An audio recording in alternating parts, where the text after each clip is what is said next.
할렐루야. 네, 이 자리에 오신 성도 여러분들을 사랑하고 축복합니다. 오늘은 다니엘 4장 10절부터 18절까지의 말씀으로 다니엘 하나님의 주권을 아는 지혜라는 제목으로 은혜를 깨닫고자 합니다. 오늘의 본문은 우리가 지금까지 봐왔던 다니엘서와는 조금 느낌이 달라집니다. 항상 다니엘 혹은 다니엘의 세 친구들이 이야기의 중심이 되어서 3인칭 시점으로 주인공들의 이야기를 쭉 이야기해왔는데, 이번 장은 3인칭이 아니라 1인칭의 시점으로 이야기를 합니다. 그리고 이야기하는 사람도 다니엘이나 다니엘의 세 친구가 아니라 바벨론 왕 느부갓네살의 시점에서 이야기를 하고 있습니다. 쉽게 말한다면 오늘 이야기의 주인공은 다름 아닌 느부갓네살이다 이야기를 할 수 있을 것 같습니다. 특이하죠. 그런데 우리가 오늘의 본문에서 더 눈에 띄는 게 있습니다. 다니엘은 바벨론 왕과 있었던 사건들을 항상 말합니다. 그런데 바벨론 왕들이 다 같은 왕들은 아니었어요. 그래서 다니엘은 단순히 바벨론 왕이라고 하지 않고 느부갓네살 왕, 벨사살 왕 이런 식으로 왕들을 구체적으로 지칭합니다. 중요한 건 오늘 다니엘 4장은 느부갓네살의 마지막 이야기라는 점입니다. 그런 이유에서 3인칭이 아닌 1인칭으로 보도하면서 본문의 주인공이 느부갓네살 왕이라는 점, 그리고 오늘 다니엘 4장이 느부갓네살 마지막 이야기라는 점, 이 두 가지 이유 때문에 더더욱 오늘의 본문이 중요하다는 사실을 생각하게 됩니다. 그렇다면 오늘의 본문은 어떤 지혜를 우리에게 전해주려고 하는 것일까 함께 깨닫고자 합니다. 먼저 오늘의 이야기는 이렇습니다. 느부갓네살 왕이 꿈을 꿉니다. 그리고 그 환상 때문에 마음이 크게 번민하게 됩니다. 이로 인해서 느부갓네살은 바벨론의 모든 지혜자들을 불러 모아서 자신의 환상을 해석하라고 이야기를 합니다. 하지만 세상의 모든 지혜를 깨우친 바벨론 지혜자들은 느부갓네살 왕의 꿈을 해석해내지 못합니다. 그러다가 다니엘이 왕 앞으로 나아오게 되죠. 그래서 느부갓네살 왕은 다니엘에게 자신의 환상을 해석해달라고 요청을 합니다. 그리고서 자신이 본 환상을 말하는데 그것이 오늘의 본문입니다. 우선 우리는 꿈 내용의 메시지에 들어가기에 앞서서 이 장면이 어디서 본 듯한 장면이라는 것을 느낄 수가 있습니다. 바로 다니엘 2장에 느부갓네살 꿈을 풀이하는 다니엘의 이야기와 굉장히 비슷하다라는 것을 우리는 느낄 수가 있습니다. 아마도 다니엘 저자는 4장 이야기를 통해 2장 이야기를 떠올리는 걸 원했던 것 같아요. 순서적으로 바벨론 지혜자들이 등장하지만 그들의 지혜는 실패했고 다니엘의 지혜를 통해 느부갓네살 왕의 꿈이 해석되죠. 2장의 순서가 4장에서도 반복할 것이라는 것을 우리는 알 수 있습니다. 그렇기에 우리는 물을 수밖에 없습니다. 왜 굳이 같은 이야기를 또 말하는 걸까? 결과적으로 세상의 지혜는 실패했고 하나님이 주신 지혜는 승리했다. 지혜 겨루기에서 하나님의 뜻을 풀 수 있는 지혜는 오직 하나님이 주신 지혜만 가능하다. 그리고 하나님의 뜻은 인간의 시기를 바꾸는 것은 인간이 아니라 하나님만이 가능하시다. 때를 바꾸는 것은 인간이 어찌할 수가 없다. 이것이 2장이 말하는 지혜였습니다. 다니엘 4장은 다니엘 2장의 주제를 이어받으면서도 다른 지점에 강조점을 두는 것 같습니다. 그렇다면 그 강조점이 무엇일까요? 느부갓네살 왕이 본 환상은 이러합니다. 땅의 중앙에 한 나무가 있었습니다. 그런데 그 나무가 무척 높았대요. 어느 정도 높았냐면 하늘에 닿을 정도로 굉장히 크고 견고했다고 이야기를 합니다. 온 지면에서 멀리서 보아도 나무를 볼 수 있을 만큼 굉장히 큰 나무는 들짐승들, 공중에 나는 새들, 육체를 가진 모든 것이 이 나무를 통해 쉼을 얻고 이 나무에 주는 먹을 것을 먹으면서 생명을 이어나갈 수 있었습니다. 그런데 한 감시자, 순찰자가 등장합니다. 느부갓네살은 이 감시자가 거룩한 자이고 하늘에서 내려왔다고 이야기를 하죠. 우리 14절 15절 말씀 한 번 더 다시 한번 읽겠습니다. 그가 소리질러 이처럼 이르기를 그 나무를 베고 그 가지를 자르고 그 잎사귀를 떼고 그 열매를 해치고 짐승들을 그 아래에서 떠나게 하고 새들을 그 가지에서 쫓아내라. 그러나 그 뿌리의 그루터기를 땅에 남겨두고 쇠와 노줄을 봉이고 그것을 들풀 가운데 두어라. 그것이 하늘 이슬에 젖고 땅의 풀 가운데에서 짐승과 더불어 제 몫을 얻으리라. 아멘. 자, 이 감시자가 말합니다. 이 나무를 베고 가지를 자르고 잎사귀를 떨어내고 열매들도 다 해쳐라. 짐승들, 새들 다 쫓아내라. 그러나 그루터기만 남겨라. 이 그루터기를 쇠와 노줄로 포박하고 가두고 땅에 던져라. 이 나무는 이제 짐승과 같이 살 것이다. 이렇게 이야기를 하고 있어요. 그런데 이렇게 사는 기간을 따로 이야기를 하는데 바로 7대라고 얘기합니다. 7대. 이 의미심장한 이 환상 이야기를 구체적으로 살펴보기 이전에 우리가 가장 먼저 살펴봐야 할 게 있습니다. 앞서 설교 서두에 말씀드렸지만 다니엘 4장은 1장부터 3장과는 다르게 느부갓네살이 주인공이라는 점에서 굉장히 특이합니다. 그렇기에 4장은 지금까지 다니엘의 이야기와는 조금 다른 방식으로 이야기를 전달하고 있어요. 가장 먼저 다니엘 4장 1절부터 3절까지의 말씀을 함께 읽겠습니다. 느부갓네살 왕은 천하에 거주하는 모든 백성들과 나라들과 각 언어를 말하는 자들에게 조서를 내리노라. 원하니 너희에게 큰 평강이 있을지어다. 지극히 높으신 하나님이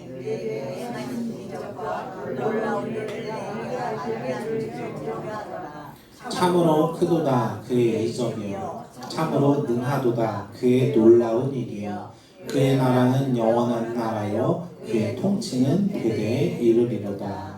아멘. 자, 이어서 다니엘 4장 34절을 함께 읽겠습니다. 그 기한이 참에 나 느부갓네살이 하늘을 우러러 보았더니 내 총명이 다시 내게로 돌아온지라. 이에 내가 지극히 높으신 이에게 감사하며 영생하신 이를 찬양하고 경배하였더니 그 권세는 영원한 권세요 그 나라는 대대에 이르리로다. 아멘. 자, 여기서 우리는 다니엘 4장에서 서론 부분과 결론 부분, 마지막 부분, 앞부분과 뒷부분에서 묘한 공통점 하나를 발견하게 됩니다. 다니엘 4장의 서론과 결론의 내용이 반복하는 부분들이 있다는 거예요. 반복하는 부분. 하나님의 나라는 영원하다.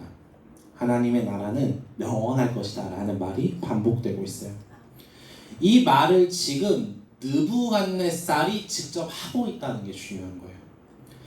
다니엘서에서 등장하는 느부갓네살의 마지막 모습은 하나님의 나라는 영원할 것이다 라는 고백으로 끝났다는 거예요. 우리가 기억해야 할 것은 다니엘 4장의 서론과 결론의 이야기가 하나님의 나라는 영원할 것이다 라는 주제이기 때문에 4장의 본론 내용, 4절 이하의 내용들 역시 이 관점으로 하나님의 나라는 영원하다라는 관점으로 읽어나가야 된다는 것을 우리가 알 수 있다는 것입니다. 그렇다면 그 관점으로 우리는 느부갓네살의 꿈을 어떻게 읽어나가야 할까? 4장 22절을 보게 되면 느부갓네살이 본 환상에서 등장한 나무는 느부갓네살 본인입니다. 본인. 자기 자신이라고 다니엘이 해석을 합니다. 나무가 땅의 중앙에 있었고 높이가 하늘에 닿았다. 나무가 견고했다. 이 말은 워딩은 단어는 아마도 바빌론 제국을 치리하는 왕 느부갓네살이 세상의 중심이고 그의 명성과 권위가 굉장히 드높았다라는 것을 보여주는 워딩인 것 같아요. 그런데 다니엘과 하나님의 시선에선 살짝 다르게 보고 있었던 것 같습니다. 다니엘이 꿈을 해석하고 있는 이 단어들을 보게 되면 아마 이 단어들 배후에는 이 사람은 바벨탑 같은 사람이다 라는 것을 말하고 싶었던 것 같아요. 가뜩이나 느부갓네살 왕이 처음 등장했던 다니엘 1장에서도 바벨탑 이야기를 떠올리는 모습을 우리가 확인해 볼 수 있었는데 느부갓네살 왕의 마지막 이야기 역시 이 사람은 바벨탑 같은 사람이다 라고 이야기를 했던 거예요. 하나님께 계속 도전했던 사람이었고 자신의 영성을 지키려고 견고하게 자신의 지위를 지키려고 했었던 사람이다라는 것을 넌지시 보여주고 있었던 거예요. 느부갓네살 왕은 온 땅의 언어를 하나로 만들려고 하는 하늘에 닿도록 하나님께 도전하는 이 땅의 왕이라는 것입니다.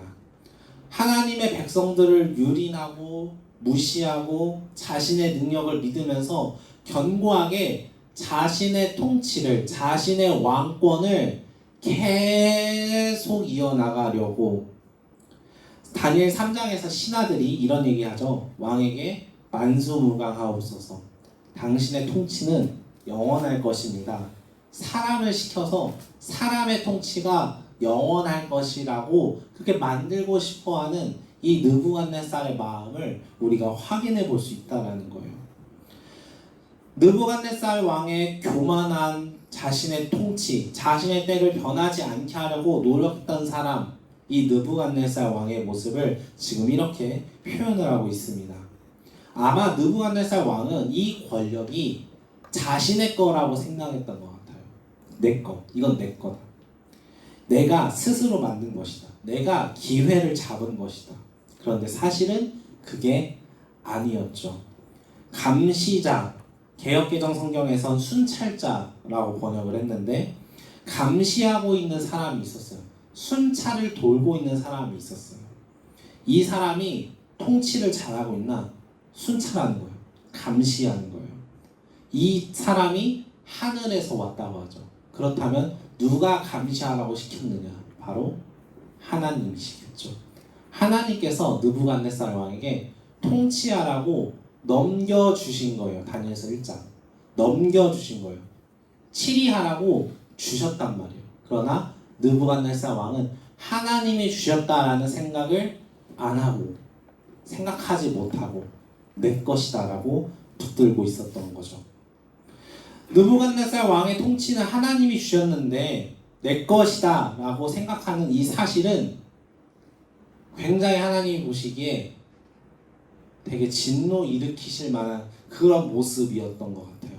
그래서 하나님의 마음에 벗어난 통치를 자행하던 바벨탑과 같은 커다란 나무의 느부갓네살 왕을 그루터기만 남기고 다 잘라버리게 됩니다. 다니엘은 이러한 느부갓네살의 모습을 16절 이하에서 이렇게 표현합니다. 사람의 마음 같지 않고 짐승의 마음이 되어 7대를 지낼 것이다. 이게 무슨 말인가요? 하나님을 인정하지 않고 자신의 통치를 이어나가려고 했던 느부갓네살 왕의 모습이 짐승과 같았다는 거예요. 하나님의 마음, 하나님의 뜻을 그대로 통치에 실현시키는 게 아니라 느부갓네살 왕 자신의 뜻을 세우고 통치하고 하나님의 백성을 유린하고 하는 이 모습들이 사람이 아니라 짐승과도 같았다라는 거예요. 사람이길 포기했다라는 거예요. 그렇기에 하나님이 주셨던 세상을 치료하는 힘을 하나님께서 거두셨다는 거죠. 뺏으셨다는 거죠. 느부갓네살의 잘못된 통치와 권세를 하나님이 감시자를 통해 막으시게 됩니다. 이렇게 쫓겨나는 기간을 다니엘은 7대라고 말합니다. 다니엘 3장에서 우리는 다니엘서가 사용하는 7이라는 숫자의 의미를 살펴보았습니다. 7은 기다림입니다. 기다림. 너무나 고통스럽고 힘겨운 기간이에요. 그러나 끝이 있는 시간이기도 하죠. 그 7이 여기서도 쓰이고 있습니다. 중요한 건 이 기다림의 시간 동안 느부갓네살이 해야 할 일이 도대체 무엇인가라는 점이에요. 그루터기만 남겼다라는 말은 기회를 아직은 주셨다라는 말이거든요. 그러면 그 기간 동안에 느부갓네살이 도대체 무엇을 해야 하는가? 그것이 다니엘의 입을 통해서 하나님이 말씀하게 하십니다. 우리 26절, 27절 말씀을 함께 읽겠습니다. 또 그들이 그 나무 뿌리에 그루터기를 남겨두라 하였은즉 하나님이 다스리신 줄을 왕이 깨달은 후에야 왕의 나라가 견고하리이다. 그런즉 왕이여 내가 아뢰는 것을 받으시고 공의를 행함으로 죄를 사하고 가난한 자를 긍휼히 여김으로 죄악을 사하소서.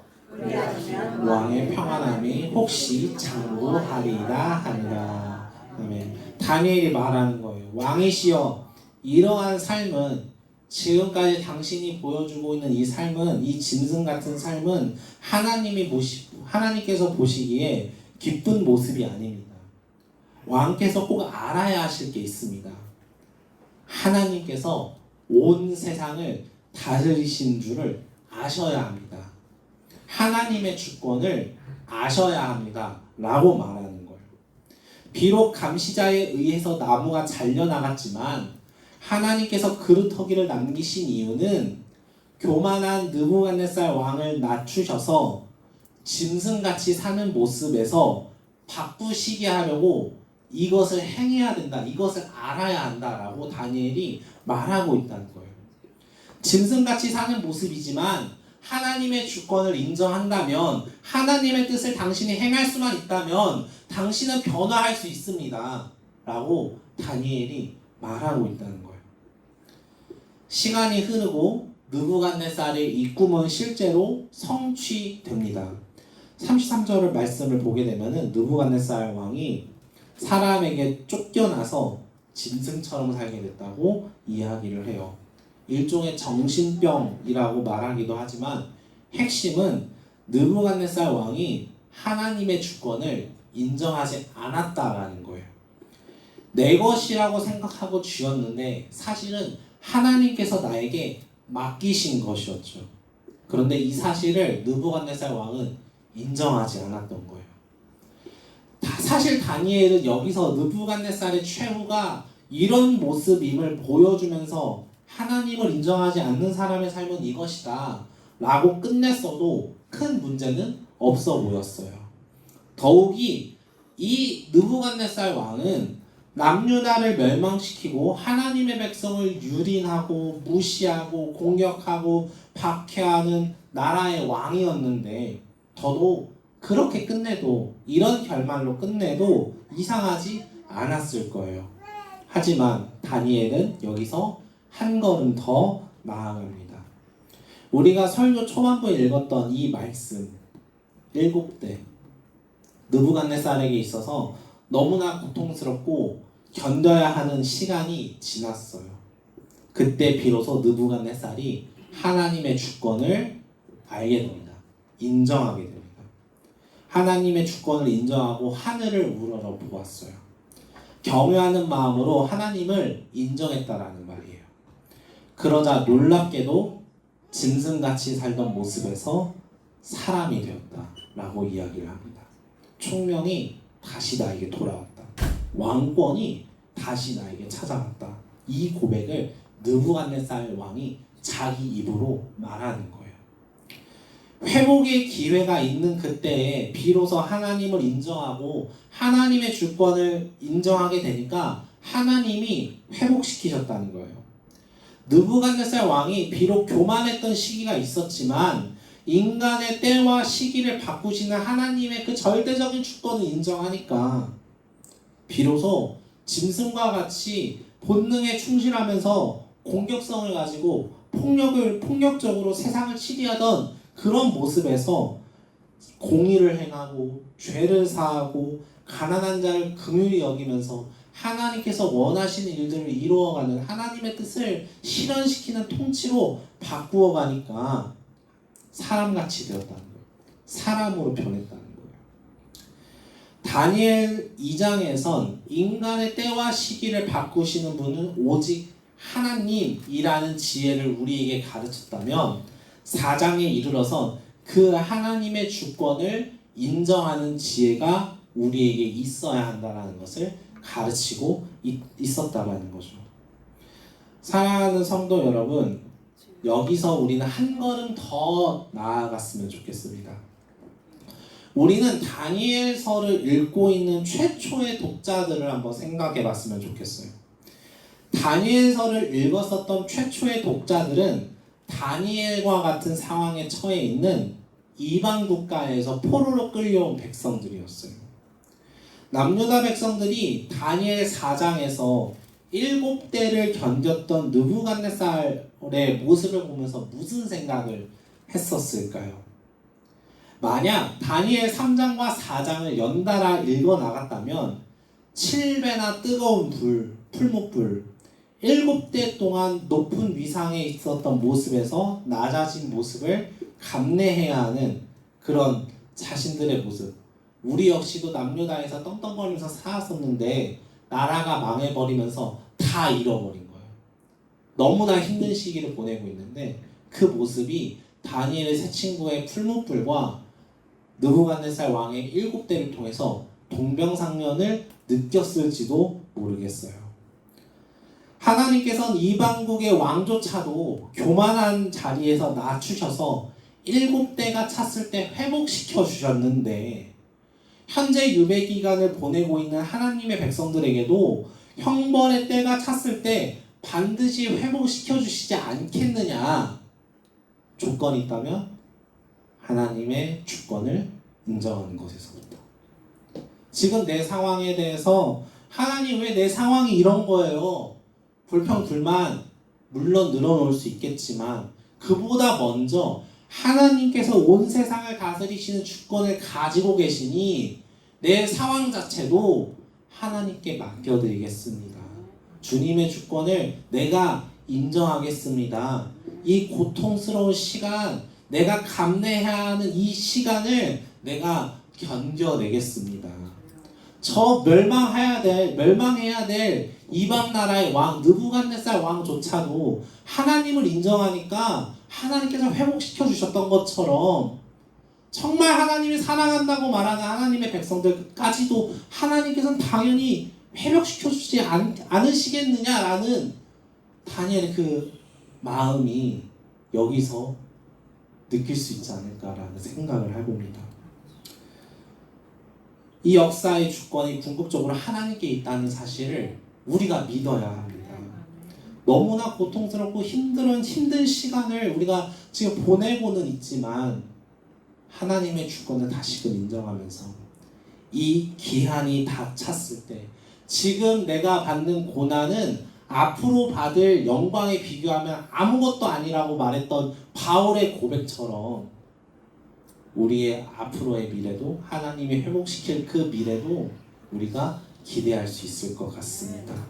하나님의 주권을 아는 지혜, 그 지혜를 붙드는 저와 여러분이 되시기를 주님의 이름으로 축복합니다.